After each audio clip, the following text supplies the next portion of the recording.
자, 학생 여러분, 어떻게 휴식을 좀 취하셨나요? 자, 휴식을 취하셨다면, 자, 이어서 수업을 진행을 하도록 하겠습니다. 여러분, 앞 시간에는 우리가, 사회복지 실천론, 출제 경향에 대해서 한번 분석을 해봤습니다. 그래서, 제 19회 사회복지사 1급 시험 2교시 과목인 우리 사회복지 실천론 그 출제 경향에 대해서 쭉 한번 살펴봤고요. 또 여러분들하고 지난 19회까지 이르는 그 합격률, 사회복지사 1급 그 합격률 추이를 한번 살펴봤는데요. 우리 작년에가 최대치로 합격률이 높았어요. 그래서 올해죠, 올해 2021년도 19회 사회복지사 1급 시험이 합격률이 60.9%, 굉장히 높게 나타난 걸로 우리가 살펴보았습니다. 그래서 여러분 지금부터 이제 여러분들하고 이제 제 19회 사회복지사 1급 국가시험 제 2교시 과목인 우리 사회복지 실천론에 대해서 한번 이제 문제를 한번 풀어볼까 합니다. 여러분들이 이미 이제 여러분들이 1번서부터 25번까지 25문제를 한번 풀어봤는데, 교수님이 이제 한번 문제를 풀으면서 이렇게 좀, 주요 강조점을, 이야기를 좀 해드리고요. 또 요거에 대해서 어떻게 공부를 해야 되는지에 대해서 문제를 풀어가면서 좀 조언을 좀 드릴 테니까요. 여러분들이 요 영상을 잘 참고를 하셔서, 여러분들이 사회복지사 1급 시험 준비를 하는데, 문제가 없도록, 도움이 될 수 있도록 이렇게 했으면 좋겠다라는 말씀을 드리겠습니다. 그러면 이제 지금부터 제 19회 사회복지사 1급 시험인 그 2교시 과목인 사회복지 실천론 문제풀이를 시작하도록 하겠습니다. 자, 오늘 이제 과목은 사회복지 실천론입니다. 2021년 2월 6일 날 우리가 실시했던 사회복지사 1급 시험 2교시 과목인데요. 우리 사회복지 실천론 한번 문제를 풀어보도록 하겠습니다. 자, 첫 번째 문제가요. 한국 사회복지 실천의 역사적 발달 과정을 발생한 순서대로 나열한 것은, 이렇게 해서 이 사회복지 실천의 역사와 관련된 문제가 되겠습니다. 그래서 이런 문제는 매년마다 한 문제 이상은 꼭 나와요. 그래서 사회복지 실천의 역사에 대해서 잘 알아두실 필요가 있겠다라고 할 수가 있겠습니다. 자, 그러면 이제 보기가 이제 4개가 나오는데요. 대학교에서 사회복지 전문 인력의 양성 교육을 시작하였다. 이렇게 되어 있어요.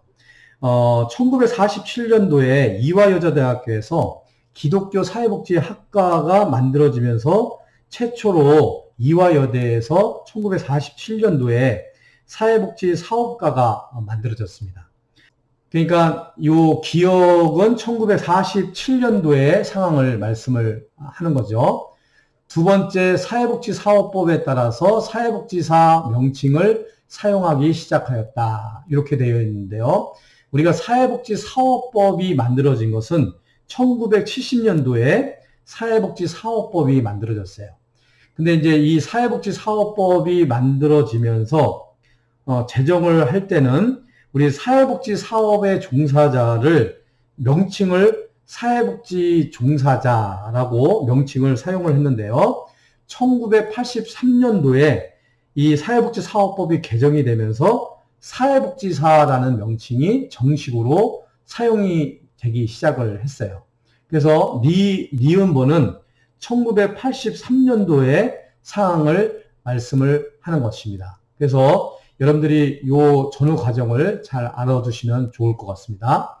그 다음에 디귿은 사회복지 전문요원 이후에 전담 공무원을 행정기관에 배치하기 시작하였다. 이거 굉장히 많이 중요한 거거든요. 이 정도는 외워두실 필요가 있습니다. 그 디귿번에는요, 우리 1987년도부터 사회복지 전문요원을 행정기관에다가 이제 배치하기 시작을 했어요. 그리고 2000년도에 들어와서는 이제 사회복지 전담 공무원으로 전환을 했습니다. 그래서 사회복지 전문 요원으로 행정기관에 배치하기 시작한 것은 1987년도이지만 이 사회복지 전문 요원을 사회복지 전담 공무원이라는 용어를 사용하게 된 것은 2000년대에 들어와서 사용을 하게 됐다. 이렇게 여러분들이 이해를 하시면 되겠고요. 리을번은 정신건강 증진 및 정신질환자 복지 서비스 지원에 관한 법률에 따라서 정신건강 사회복지사 명칭을 사용하기 시작하였다. 이렇게 되어 있는데요.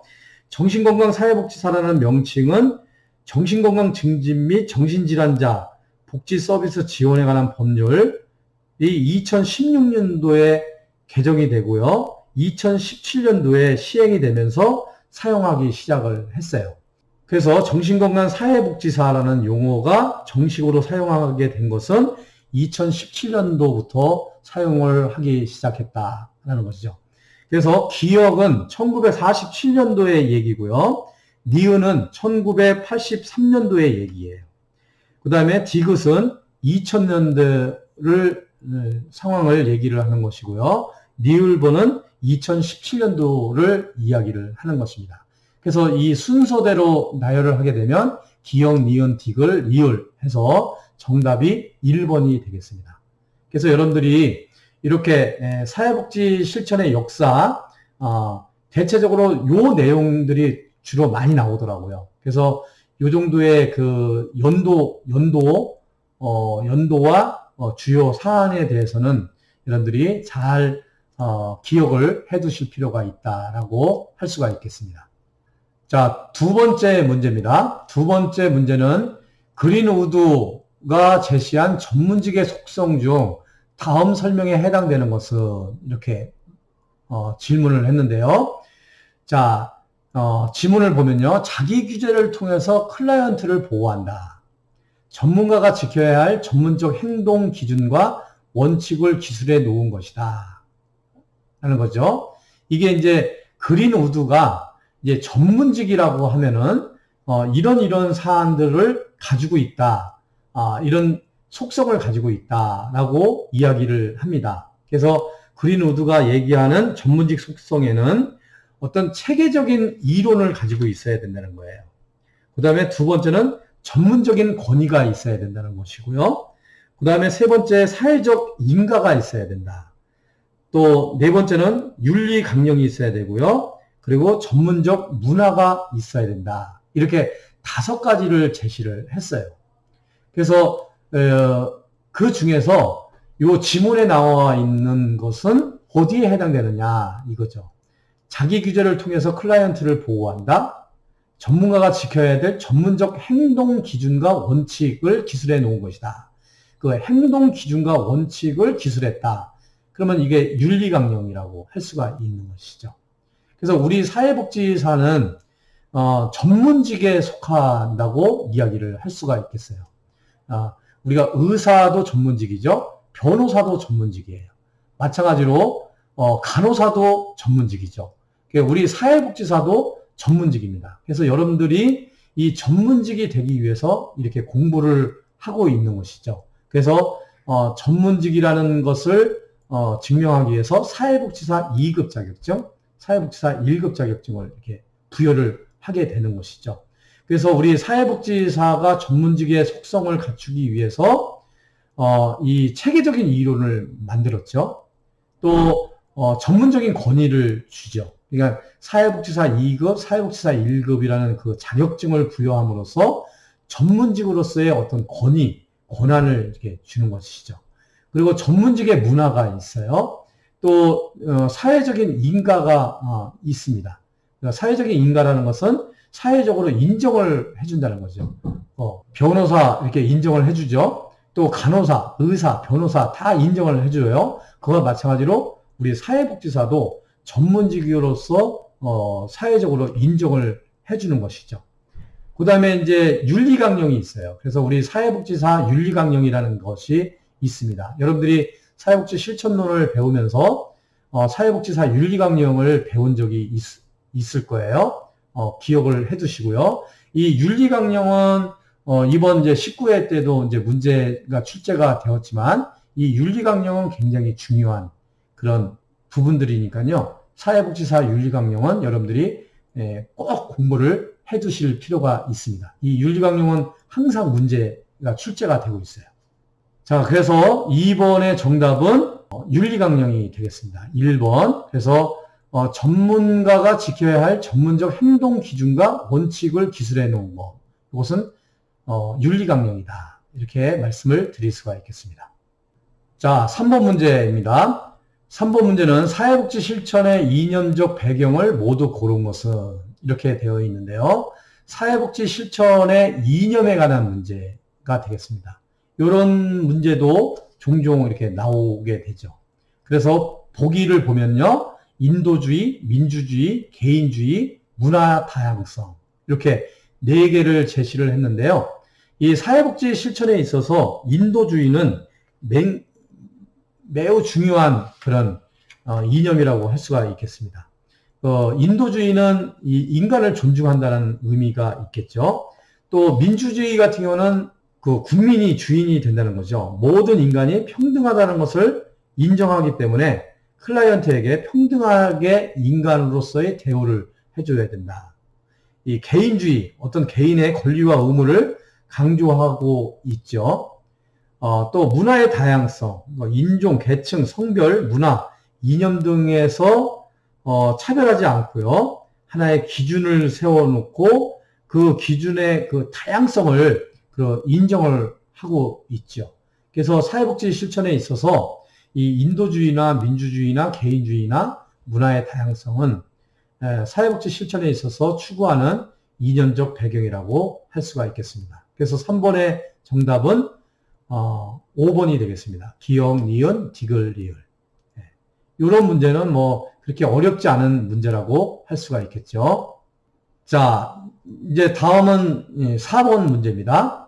이 4번 문제는 인파워먼트 모델의 실천 단계를 대화 단계, 발견 단계, 발전 단계로 나눌 때 대화 단계에서 실천해야 할 과정을 모두 고른 것은 이 통합적 접근 방법에 있어서 어떤 인파워먼트 모델, 강점 단점 모델 뭐 이렇게 있는데요. 이 4번 문제는 인파워먼트 모델에 대해서 실천 단계에 대한 질문이라고 할 수가 있겠습니다. 그래서 지문을 보면요. 방향의 설정, 자원의 활성화, 강점의 확인, 기회의 확대, 파트너십 형성, 현재 상황의 명확화 이렇게 되어 있는데요. 인파워먼트 모델에 있어서 실천 단계를 대화 단계, 발견 단계, 발전 단계 이렇게 나눌 때요. 대화 단계는 파트너십을 형성하고 현재 상황의 명확화, 또 방향 설정이 대화 단계에 속하게 되고요.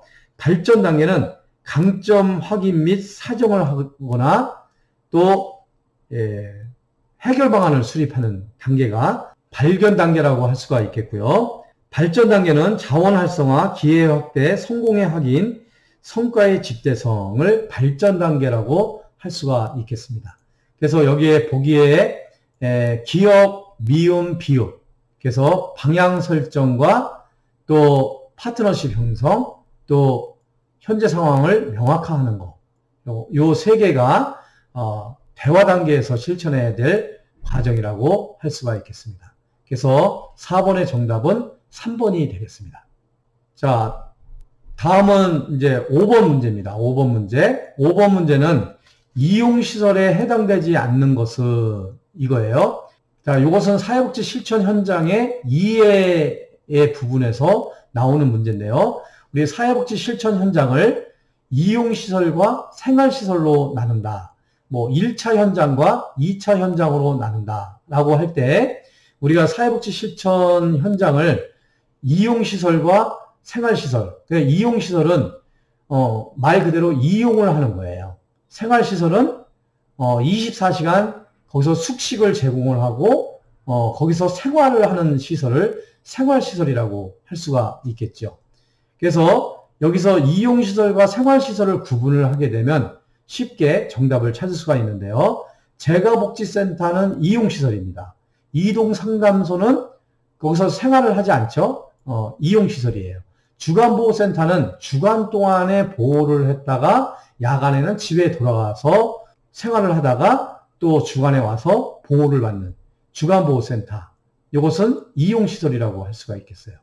그 아동양육시설은 우리 아동복지시설인데요. 아동 양육은 24시간 숙식을 제공하면서 양육을 하는 시설을 아동 양육 시설이라고 해요. 그 대표적인 아동 양육 시설을 우리는 보육원, 그 옛말로 얘기하면 고아원을 아동 양육 시설이라고 제가 누차 사회복지 실천론 수업 시간에 그 사회복지 실천 현장의 이해에서 강조를 했어요. 요거 굉장히 많이 나오는 문제입니다. 그래서 아동 양육 시설은 이용 시설이 아니라 생활 시설에 해당이 돼요. 그 다음에 이제 5번째 지역사회복지관. 요 지역사회복지관은 우리가 종합사회복지관을 지역사회복지관이라고 이렇게 이야기를 하는데요. 지역사회복지관도 역시 주간에 이용을 하고 야간에는 이용을 할 수가 없어요. 그래서 재가복지센터, 아동상담소, 주간보호센터, 지역사회복지관은 우리가 이용시설이라고 하고요. 아동양육시설은 24시간 숙식을 제공하기 때문에 생활시설이라고 할 수가 있겠습니다. 그래서 5번의 정답은 4번이 되겠습니다. 자, 다음은 6번 문제를 한번 살펴보도록 하겠습니다. 자, 6번 문제. 소속기관의 예산 절감 요구로 클라이언트에게 필요한 서비스를 제공하지 못할 때 사회복지사가 겪게 되는 가치 갈등은, 이게 이제 6번 문제 같은 경우는 사회복지 실천에 있어서 가치와 윤리에 있어서 우리 사회복지 실천의 가치에서 가치가 갈등을 일 때, 갈등이 있을 때 이것을 어떻게 해결하느냐 하는 그런 부분들이 있어요. 그래서 이 가치 갈등에는 무엇이 있느냐, 이것을 여러분들이 잘 알아두시면 쉽게 문제를 풀 수가 있는 것이죠. 그래서 1번 가치 갈등, 의무 상충, 결과의 모호성, 힘 또는 권력의 불균형, 클라이언트 체계의 다중성, 뭐 이렇게 있을 때 이 가치 갈등, 여기서 소속기관의 예산 절감 요구로 클라이언트에게 필요한 서비스를 제공하지 못할 때, 그러니까 어떤 의무 상충이죠. 그러니까 소속기관의 어떤 예산 절감 요구에 대한 사회복지사의 의무, 그래서 클라이언트에게 필요한 서비스를 제공하지 못할 때, 그러니까 소속기관의 예산 절감에 대한 요구에 따라서 그 필요한 서비스를 줄여야 되는 그 소속기관에 대한 의무가 있고요. 또 사회복지사 입장에서는 그럼에도 불구하고 클라이언트에게 필요한 서비스를 제공해야 될 또 의무가 있는 거죠. 그래서 이 서로 다른 의무에서 차이가 있을 때, 갈등을 일으킬 때 우리가 의무 상충이다 이렇게 얘기를 해요. 그래서 6번 문제는 의무 상충이라고 이야기를 할 수가 있겠습니다. 그래서 이 가치 상충이나요, 가치 상충이라는 것은 추구하는 가치가 두 개가 있을 때 서로 트러블이 있을 때, 갈등이 있을 때 우리가 가치 상충이다 이렇게 얘기를 합니다. 뭐 결과의 모호성, 이 결과의 모호성은 내가 어떤 필요한 클라이언트에게 필요한 서비스를 제공을 했는데 이 제공한 것이 진짜 효과가 있을까 없을까라고 갈등을 느낄 때 이것을 결과의 모호성이라고 이야기를 해요. 또 힘 또는 권력의 불균형, 힘과 권력의 불균형이 있을 때, 그러니까 어떤 기관의 어떤 권력과 힘이 불균형을 이룰 때 가치의 갈등이 일어날 수가 있겠고요. 또 클라이언트가 여러 클라이언트가 있을 때 이 사람한테는 도움이 되지만 이 사람한테는 도움이 안 되는 경우도 있을 수가 있고요. 뭐 이럴 때 느끼는 가치 상충, 가치 갈등이 있을 수가 있습니다. 그래서 여러분들 이런 6번 문제 같은 경우는요, 여기서 정답은 2번 의무 상충인데요. 이런 가치 갈등에 대해서 이 5가지 사안에 대해서 여러분들이 웨드웰 그 이론 통합서 교재를 통해서 한번 쭉 정리를 해보는 그런 시간을 가지면 다음에 이런 가치 갈등에 대한 문제를 쉽게 풀 수가 있으리라고 이렇게 생각이 듭니다. 자, 7번 문제예요. 자, 한국사회복지사 윤리강령 중 다음 내용이 제시되어 있는 윤리 기준은 무엇인가? 여기 나왔죠? 아까 이제 윤리강령에 대해서 제가 말씀을 드렸는데, 우리 한국사회복지사협회에서 제정한 한국사회복지사 윤리강령이라는 것이 있어요. 그러니까 윤리강령에는 사회복지사의 기본적 윤리기준, 또 클라이언트에 대한 윤리기준, 동료에 대한 윤리기준, 사회에 대한 윤리기준, 기관에 대한 윤리기준, 이렇게 5가지 그 윤리기준을 마련을 하고 있는데요. 이 지문에서 제시하는 것은 어디에 해당되느냐 한번 묻는 질문이에요. 이런 거는 한번 지문을 잘 읽어보고 그 윤리 기준을 한번 요 5가지 항목을 잘 읽어보면 아주 쉽게 맞힐 수 있는 그런 질문이라고 할 수가 있겠습니다. 자, 한번 지문을 읽어보면요. 사회복지사는 적법하고도 적절한 논의 없이 동료 혹은 다른 기관의 클라이언트와 전문적인 관계를 맺어서는 안 된다. 사회복지사는 긴급한 사정으로 인해 동료의 클라이언트를 맡게 된 경우 자신의 의뢰인처럼 관심을 갖고 서비스를 제공한다. 이렇게 되어 있어요. 예, 보면은 이 클라이언트에 대한 이야기가 나오잖아요.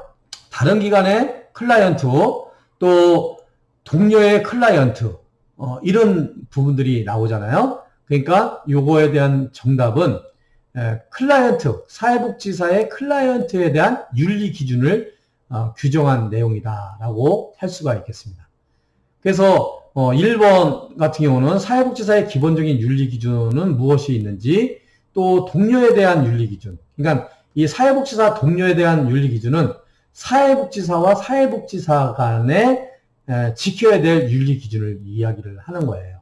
또 사회복지사의 사회에 대한 윤리 기준, 기관에 대한 윤리 기준 이렇게 되어 있는데요. 한번 이런 7번 문제 같은 경우는 사회복지사 윤리강령에 대한 질문이니까요. 한번 요참에 한번 사회복지사 윤리강령을 한번 쭉 한번 읽어보시고 이해할 정도만 되시면 이런 문제는 쉽게 풀 수가 있으리라고 생각이 됩니다. 그래서 7번 문제 같은 경우는 여러분들이 한번 사회복지사 윤리강령을 한번 살펴보시기를 바라겠습니다. 자, 이제 8번 문제입니다. 사회복지사가 현장에서 활용할 수 있는 강점, 관점, 실천의 원리에 해당되지 않는 것은, 이 강점, 관점, 이거 굉장히 우리 사회복지 실천에 있어서 중요한 강점이죠. 이 강점, 관점의 반대는요, 병리 관점이라고 할 수가 있어요. 이 병리 관점은 문제의 원인을 파악하고 그 문제의 원인에 대한 개입을 하는 것을 병리 관점이라고 할 수가 있겠습니다. 그래서 이 병리 관점의 주 초점은 그 문제가 발생된 원인이 무엇이냐를 파악하는 것이 중요한 관점이 병리 관점이에요. 반대로 강점 관점은 그 문제의 원인이 중요한 것이 아니라 현재 그 클라이언트가 어떠한 강점을 가지고 있느냐, 어떤 자원을 가지고 있느냐. 문제의 원인보다도 중요한 것은 그 클라이언트의 자원이나 또 강점이나 장점이 무엇인가를 해결 중심적으로 생각을 하게 되는, 바라보는 그런 관점을 강점 관점이라고 이야기를 할 수가 있겠습니다. 그래서 그런 병리 관점과 강점 관점을 비교해서 그 개념을 딱 머릿속에 가지고 있으면 이 8번 문제 같은 경우는 쉽게 해결을 할 수가 있겠습니다. 자, 1번 한번 볼까요? 모든 환경은 자원으로 가득 차 있다. 이거 강점 관점이죠. 자원을 중요시 여기는 것이죠. 자, 2번 모든 개인, 집단, 가족, 지역사회는 강점을 가지고 있다. 그렇죠? 그러니까 2번 문제 같은 경우는 모든 개인, 그냥 클라이언트뿐만 아니라 집단, 가족, 지역사회는 강점으로 가득하여 있다라는 거죠. 맞는 얘기죠. 3번은 클라이언트와 협동작업이 이루어질 때 최선의 도움을 줄 수 있다. 이거 맞는 얘기예요. 네 번째, 클라이언트의 성장과 변화는 제한적이다. 이거 틀린 얘기죠. 강점 관점은 클라이언트의 무한한 가능성을 포함을 하고 있어요. 그래서 문제를 가지고 있는 클라이언트라고 하더라도 클라이언트는 다 장점이 있고 강점이 있고 그 클라이언트는 무한한 가능성을 가지고 있기 때문에 성장과 변화를 할 수가 있다. 이렇게 바라보는 관점이 강점 관점이에요. 그래서 여기 8번의 정답은 4번이 되겠습니다. 자, 5번 한번 읽어볼까요? 클라이언트의 고난은 상처가 될 수도 있지만 동시에 도전과 기회가 될 수가 있다. 이 강점 관점의 실천의 원리라고 할 수가 있겠습니다. 그래서 8번의 정답 4번이 되겠습니다. 자, 9번 한번 보겠습니다. 다문화 사회복지 실천에 있어서 사회복지사에게 요구되는 문화적 역량으로 옳지 않은 것이에요. 네. 자, 그러면 옳은 거 한번 찾아볼까요? 자, 1번 문화적 상위성에 대한 수용과 존중이 필요하다. 이거 당연한 거죠. 문화가 달라요. 다문화잖아요. 문화가 다양한 것을 상이하다는 거, 다르다는 것을 수용하고 존중해준다. 이거 맞는 얘기예요. 주류 문화에 대한 동화주의적 실천을 지향한다. 지향은 추구한다는 얘기고요. 지양은 추구하지 않는다는 얘기죠. 그래서 2번 같은 경우는 이게 정답이에요. 이게 옳지 않은 거예요. 동화주의라는 것은 뭐냐면, 동화주의라는 것은 주류 문화에 너희들이 들어와야 돼. 예, 들어와야 돼. 이렇게 하는 것은 잘못된, 우리 다문화 가족, 다문화 사회복지 실천이다라고 볼 수가 있는 거죠. 그래서 우리나라에도 이제 다문화 사회가 돼가고 있잖아요. 그 결혼 이민 이주 여성들이 이렇게 많이 들어오고 있습니다. 그 사람들에게 무조건 한국말을 이해해. 그리고 한국의 문화를 너희들이 따라. 이거는 동화주의예요. 이러면 안 되죠. 서로 상호 존중을 해줘야 되는 것이죠. 그래서 우리 주류 문화에 대한 동화주의적인 실천을 지향하면 안 되고요. 지양을 해야 됩니다. 그래서 여기서 정답은 2번이에요. 자, 3번 한번 읽어볼까요? 자신의 문화적 정체성과 편견에 대한 성찰적 분석을 해야 되는 거. 이거 맞는 얘기죠. 4번 다문화 배경의 클라이언트에 관한 지식의 필요성을 인식한다. 이거 맞는 얘기예요. 자, 5번 다문화 배경의 클라이언트에게 개입하고 의사소통할 수 있는 능력을 갖는다. 이거 맞는 얘기입니다. 그래서 9번의 정답은 2번이 되겠습니다. 지향을 해야 되는 것이 아니라 지양을 해야 되겠죠. 자, 10번 문제입니다. 곰튼과 갤로웨이 이 학자가 굉장히 중요한데요. 곰튼과 갤로웨이가 주장한 것은 6체계 모델이 있어요. 다음 사례에 적용할 때 구성체계의 연결이 옳은 것은 이렇게 해서 그러면 곰튼과 갤로웨이가 6체계 모델에 대해서 이야기를 했는데요. 곰튼과 갤로웨이에서 말하는 6체계 모델은 변화매개 체계가 있어요. 변화매개 체계는 사회복지사와 사회복지 조직을 변화매개 체계라고 이렇게 얘기를 해요. 두 번째 체계는 클라이언트 체계인데요. 서비스나 도움을 필요로 하는 사람을 클라이언트 체계라고 이렇게 얘기를 합니다. 세 번째 체계는요, 표적 체계예요. 실제 변화시킬 필요가 있는 사람을 표적 체계라고 얘기를 하는데요. 이 표적 체계는 클라이언트 체계와 중복이 될 수가 있습니다. 그 다음에 이제 네 번째는 행동 체계가 있어요. 행동 체계는 변화 매개인이 변화 노력 과정에서 상호작용하게 되는 이웃이나 가족, 전문가들을 행동 체계라고 이렇게 이야기를 합니다. 그 다음에 전문 체계가 있어요. 전문 체계는 전문가를 육성하는 교육 체계, 전문가 체계 등을 전문 체계라고 이야기를 합니다. 그 다음에 의뢰 응답 체계가 있는데요. 의뢰 체계는 서비스를 요청하는 기관이나 전문가를 얘기하고요. 응답 체계는 의료 체계에 의해서 강제로 사회복지 기관에 오게 되는 클라이언트를 응답 체계라고 이야기를 합니다. 그래서 우리 콤튼과 갤로웨이가 말하는 6체계 모델은 6가지 체계는 변화매개 체계, 클라이언트 체계, 표적 체계, 행동 체계, 또 전문 체계, 또 의뢰와 응답 체계 이렇게 6가지 체계가 있습니다. 그래서 여기 지문을 한번 읽어보면요. 사회복지사 A는 중학생 B가 동급생들로부터 상습적으로 집단 폭행을 당하는 것을 알게 되었다. A는 이 문제를 해결하기 위해서 B가 다니는 학교에 학교 사회복지사 C와 경찰서의 학교폭력 담당자 D에게도 사건 내용을 알려서 C와 D는 가해 학생에게 개입하고 있다.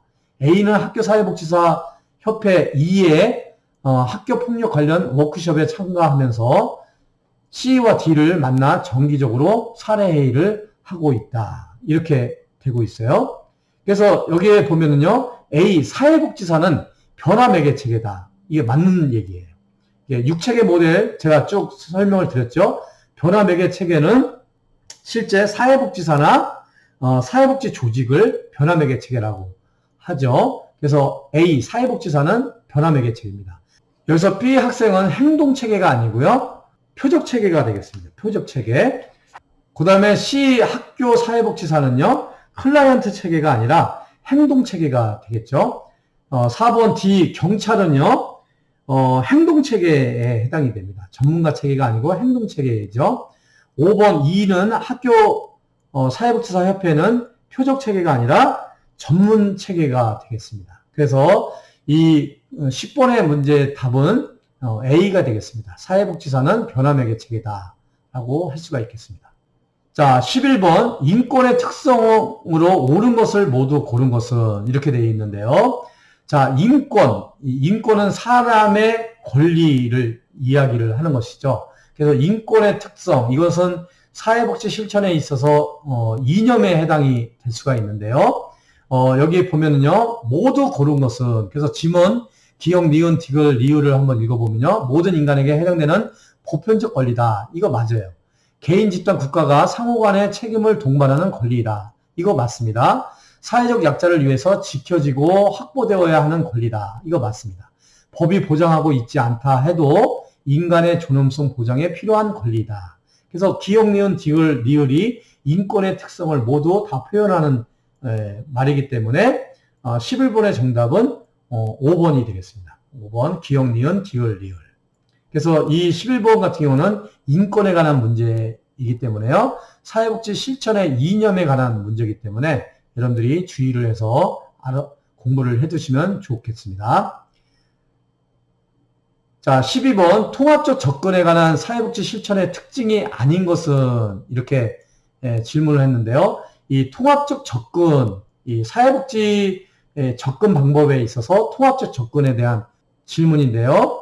생태체계 관점을 토대로 한다. 이거 맞는 얘기입니다. 클라이언트의 자기결정권을 최소화해야 된다. 이거 틀린 거예요. 사회복지 실천의 특징이 아닌 것이죠. 우리 개의 통수 비자비 이렇게 얘기를 했잖아요. 개별화, 의도적인 감정 표현, 통제적 정서적 관여, 수용, 비심판적 태도, 또 자기결정, 또 비밀 보장 이렇게 돼 있잖아요. 그래서 이 클라이언트의 자기결정은 최소화시키는 것이 아니라 최대화시켜야 되죠. 자기결정권을 인정을 해줘야 되는 건데 이 자기결정을 최소화한다. 그러니까 2번은 틀린 정답이 되겠습니다. 자, 문제에 대한 강범위하고 포괄적으로 접근한다. 체계와 체계를 둘러싸는 환경 간의 관계를 중시한다. 사회복지 실천 과정을 점진적 문제 해결 과정으로 본다. 이거 다 옳은 말인데 이 2번 같은 경우는 클라이언트의 자기결정권을 최소화하는 것이 아니라 최대화해야 된다. 이래서 2번이 정답이 되겠습니다. 자, 13번 사례관리의 원칙에 해당되지 않는 것은 해당되지 않는 것이에요. 자, 해당되지 않는 것. 다양한 욕구를 포괄한다. 개별화된 서비스를 제공한다. 클라이언트의 자율성 극대화. 충분하고 연속성 있는 서비스를 제공. 이거 다 맞는 얘기인데요. 5번째, 5번은요, 임상적인 치료에 집중된 서비스를 제공한다. 그렇지는 않죠. 그러니까 임상적인 치료뿐만 아니라 다양한 그런 서비스를 제공을 하고 있습니다. 그래서 이 13번 같은 문제는 사례 관리에 관한 문제거든요. 이 사례 관리에 대한 문제는 많이 출제가 되고 있어요. 여러분들이 이 사례 관리에 대한 개념을 충분히 이해를 한다면 13번 문제 같은 경우는 무난히 풀 수 있는 문제라고 할 수가 있겠습니다. 자, 14번이요. 사회복지사의 옹호 활동으로 옳지 않은 것이에요. 옹호 활동으로. 옹호, 어드보케이터, 영어로 말하면 어드보케이터, 옹호, 대변해주는 거를 옹호 활동이라고 얘기를 할 수가 있겠어요. 자, 1번. 자신의 권리를 주장할 수 없는 영유아를 대변한다. 맞는 얘기죠. 무국적 아동의 교육 평등권을 위한 법안을 제안한다. 맞아요. 사회복지사가 클라이언트의 집단의 대표로 나서서 협상을 주도한다. 이거는 아니에요. 협상을 잘 할 수 있도록 대변은 해주지만 직접 집단을 대표해서 나서서 협상을 주도하지는 않습니다. 이게 3번이 옳지 않은 것이에요. 그래서 정답은 3번입니다. 자, 4번 한번 읽어보면요. 이주 노동자에게 최저임금을 받을 권리를 교육한다. 또 철거민의 전체 회의를 위해 종합사회복지관의 공간을 제공한다. 이거 얼마든지 해줄 수 있는 옹호활동이라고 할 수가 있겠습니다. 그래서 14번의 정답은 3번이 되겠습니다. 자, 15번. 면접에서 피해야 할 질문 기술이 아닌 것은 면접에서 이 질문에 대한 질문이거든요. 15번 문제는. 그래서 이 개방형 질문과 폐쇄형 질문이 있어요. 질문의 종류를 크게 나누면 개방형 질문은 주관식 질문이에요. yes나 no냐를 물어보는 게 아니라 다양한 의견을 얘기할 수 있도록 하는 질문이 개방형 질문이고요. 폐쇄형 질문은 yes, no, 했어요, 안 했어요, yes냐, no냐, 공X를 얘기하는 것을 폐쇄형 질문이라고 하는데요. 우리가 면접을 할 때 가장 많이 권장해주는 질문의 형태가 개방형 질문이다라고 할 수가 있겠죠. 그래서 개방형 질문은 우리가 권장할 만한 질문이에요. 그래서 피해야 할 질문이 아니라 권장해야 할 질문 기술이라고 할 수가 있겠죠. 이 모호한 질문, 애매모호한 질문이에요. 그 도대체 어떻게 답변을 해야 될지 모르는 그런 질문, 이건 잘못된 질문이고요. 유도 질문, 사회복지사가 클라이언트에게 유도하는 질문을 하는 거, 이거 지양을 해야 되겠죠. 왜라는 질문, 이거 피해야 될 질문입니다. 복합적인 질문, 동시에 여러 가지를 질문을 하는 거예요. 그러면 어떤 것을 대답해야 될지 모르죠.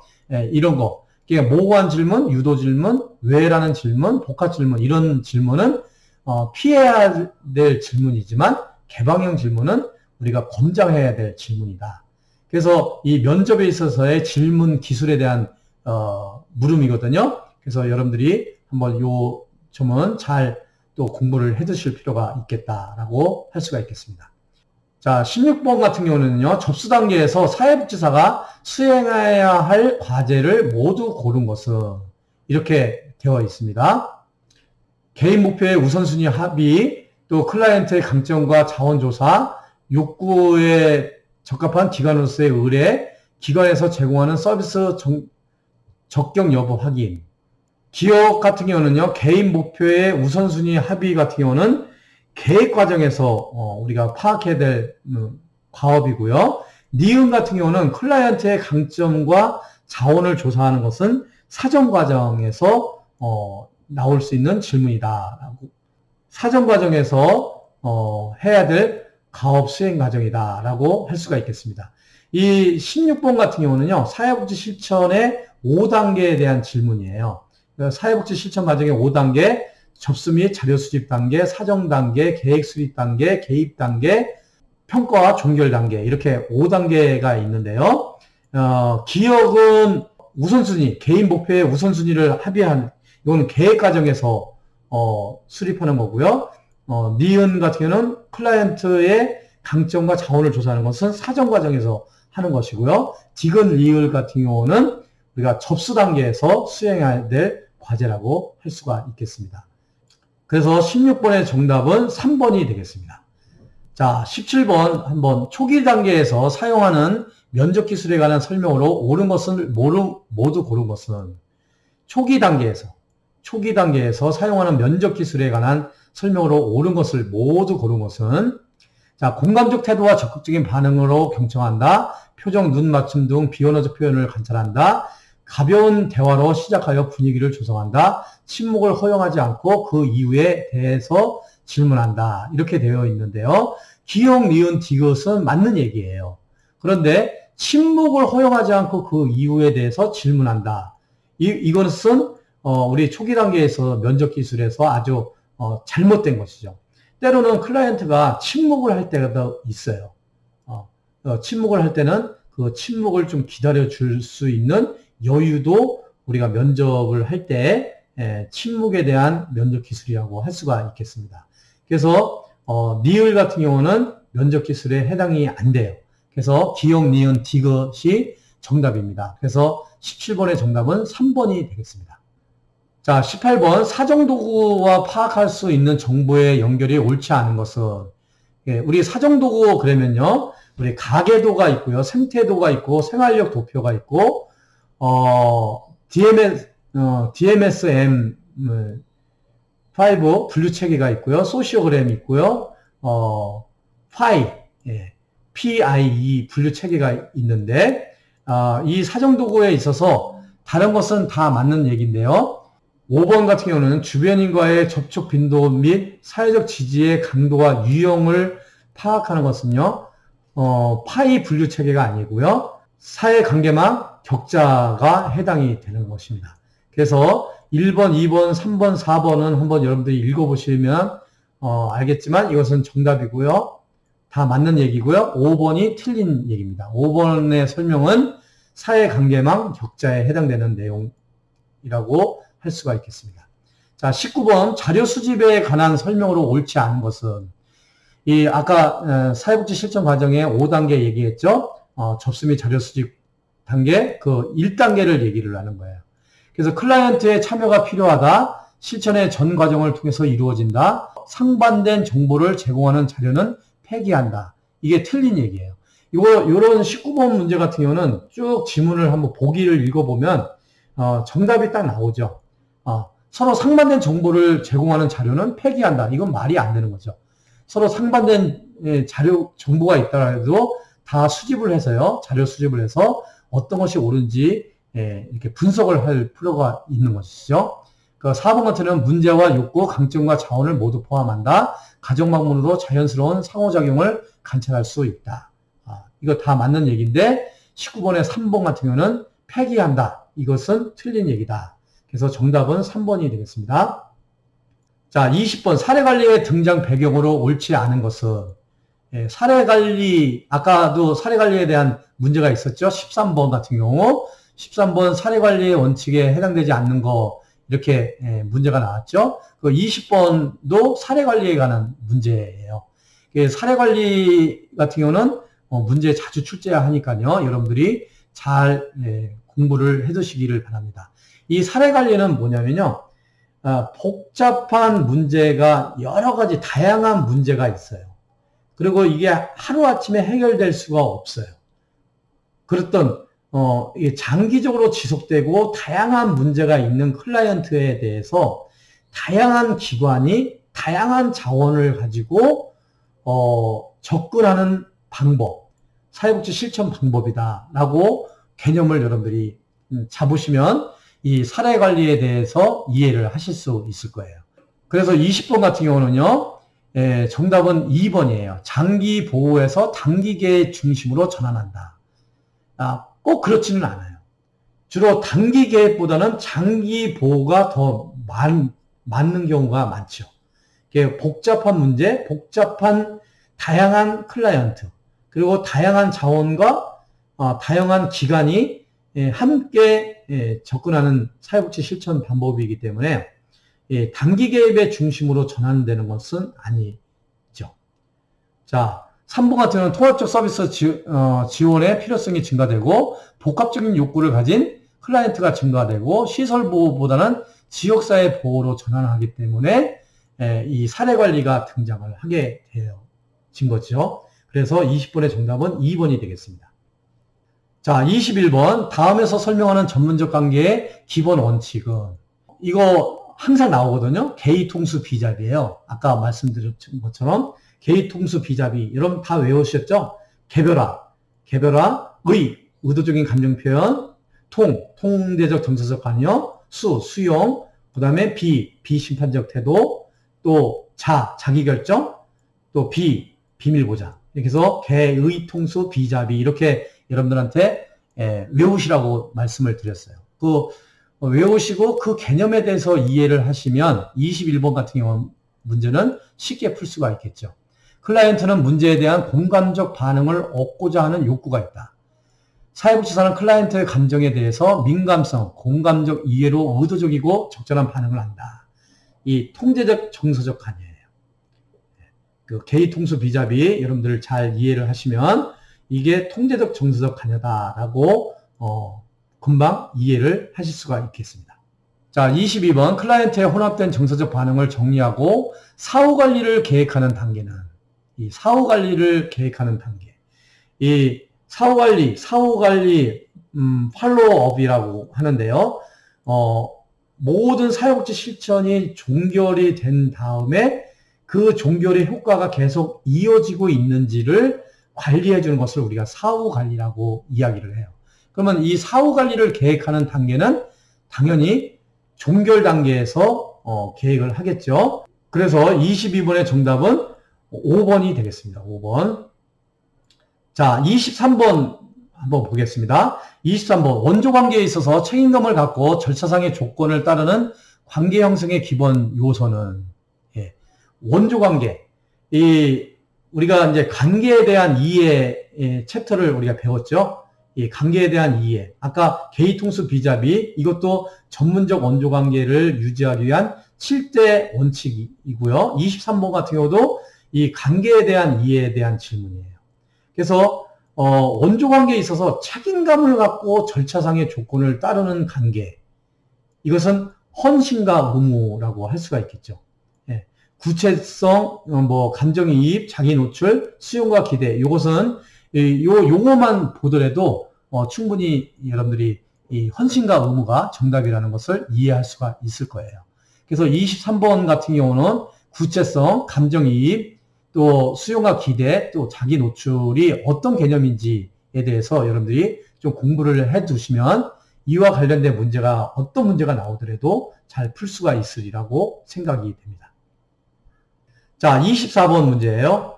24번. 다음 설명에서 사례관리자가 수행하는 역할은 이거예요. 자, 이 또 사례관리에 관한 질문입니다. 문제입니다. 그래서 이 사례관리자가 수행하는 역할, 이 사회복지사의 역할, 또 사례관리자의 역할, 이런 문제가 많이 나오거든요. 이런 문제는 한번 지문을 잘 읽어보면요. 금방 이렇게 이해할 수 있는 문제라고 할 수가 있겠어요. 클라이언트는 경제적 자원과 건강 지원을 요구하지만 현재 종합사회복지관, 노인복지관, 경로당, 무료급식소에서 중복적으로 급식 지원을 제공받고 있으며 정서 지원도 중복되고 있습니다. 사례관리자는 사례회의를 통해서 평일 중식은 경로당에서 주말 중식은 무료급식소를 이용하고 종합사회복지관은 경제적 지원을, 노인복지관은 건강 지원을 제공하는 데 합의하였다. 조정해 주는 거죠. 어떻게 이 노인에 대해서, 노인 클라이언트에 대해서 중식은 어떻게 할 거고, 또 주말 중식은 어떻게 할 거고, 또 경제적 지원은 어떻게 할 거고, 건강 지원은 어떻게 할 것인가를 조정을 해줬잖아요. 조종자의 역할을 한 것이죠. 그래서 24번 같은 경우는 조종자 4번이 정답이 되겠습니다. 자, 마지막으로 25번입니다. 이 전문적 관계의 특성으로 옳은 것은 이거 22번, 23번, 25번이 다 관계에 대한 이해와 관련된 질문이거든요. 이거 굉장히 참 중요한 겁니다. 전문적 관계의 특성으로 옳은 것은 이 전문가 윤리강령에 따른다. 이거 정답이에요. 1번이 정답입니다. 기관의 입장에서 출발한다. 아니에요. 클라이언트 입장에서 출발을 해야 됩니다. 시간에 제한을 두지 않는다. 아닙니다. 전문적 관계는 시간에 제한을 둡니다. 그래서 1개월이면 1개월, 2개월이면 2개월, 3개월 동안에 어떤 클라이언트와 사회복지사가 접근을 해서, 개입을 해서 그 문제를 해결하도록 하는 것이죠. 그래서 시간의 제한을 두는 것이 맞습니다. 4번, 전문가의 건의와 권한이 없다. 이 전문가의 건의와 권한이 있죠. 우리 사회복지사는 전문가로서의 건의와 권한을 가지고 있습니다. 5번, 클라이언트의 동의가 필요 없다. 아니에요. 우리 전문적인 관계를 가질 때는 사회복지사와 클라이언트가 서로 동의하에 계획도 수립을 해야 되고요. 또 개입도 해야 되고 또 함께 종결도 해야 되고 평가를 해야 되는 것이 맞습니다. 그래서 25번에 전문적 관계의 특성으로 옳은 것은 전문가 윤리강령에 따르는 것이 맞다. 전문가 윤리강령에서 아까 문제에서도 살펴봤지만 사회복지사의 클라이언트에 관한 윤리 기준의 그 윤리강령이 있었잖아요. 이런 것을 참고를 해서 우리가 전문적 관계를 가진다. 이렇게 말씀을 드릴 수가 있겠습니다. 자, 여러분 이상과 같이 여러분들과 함께 제19회 사회복지사 1급 국가시험 2교시 과목인 사회복지 실천론을 한번 문제풀이를 해봤습니다. 어떠신가요? 여러분들이 한번 문제를 풀어서 보고 또 교수님하고 함께 이 문제풀이를 해보니까 많이 도움이 되겠죠? 이렇게 해서 우리가 수업을 이렇게 진행을 하도록 하겠습니다. 다음 시간에는 우리 제19회 사회복지사 1급 시험 2교시 과목인 사회복지 실천 기술론 문제를 여러분들이 풀어보시고 교수님과 함께 문제풀이를 하는 시간으로 갖겠습니다. 장시간 동안 여러분들 수업하시냐고 수고 많이 하셨고요. 여러분들이 열심히 공부를 해서 꼭 사회복지사 1급 자격증을 취득하는 그날이 오기를 기대를 하겠습니다. 여러분 수고하셨습니다. 여러분 감사합니다.